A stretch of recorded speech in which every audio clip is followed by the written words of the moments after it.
কোথা থেকে আপনি মানে নিয়ে আসছেন সেই বিষয়ে যদি আমাদের সাথে একটু কথা বলতেন। এটা আমার মোটামুটি অনেক দিনের স্বপ্ন ছিল এবং আমি ইদানিং গাড়িটা রাস্তায় বের করে ফেলেছি।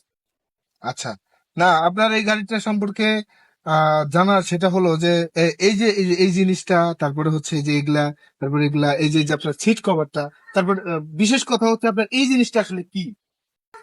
এটা আমার তেলের ট্যাঙ্কি, এটাতে তেল লোড করা হয়। এই 1 লিটার তেল দিয়ে আমার এই গাড়ি 250 কিলোমিটার দৌড়াতে পারে। বলেন কি, 1 লিটার তেল দিয়ে এই গাড়ি 250 লিটার দেয়? এরকম বাংলাদেশে এই আপনি কি প্রথম আবিষ্কার করেছেন কিনা? হ্যাঁ, এটা আমি প্রথম আবিষ্কার করেছি আমার জানা মতে। মানে এটাই আমার প্রথম।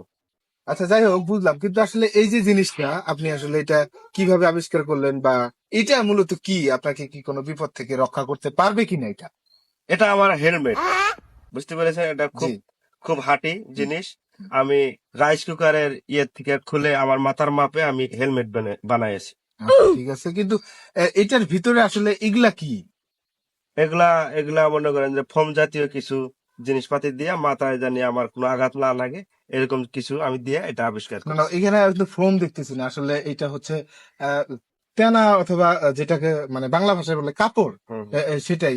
হ্যাঁ, আমি ওই ফোম কিনতে পারি নাই তো, আমি এই টানার মতো কাপড়ের মতো দিয়ে এটা আমি হেলমেট বানাইছি। তাতে কি আপনার মনে হয় যে আপনি কোনো দুর্ঘটনা করলে আপনাকে এটা রক্ষা করতে পারবে? হ্যাঁ, ইনশাআল্লাহ আমার খুব শক্তি এটার ভিতরে, আমার মনের মধ্যে খুব শক্তি যে আমাকে এটা রক্ষা করতে পারে। কেন জানি আমার মনে হয় না যে ওটা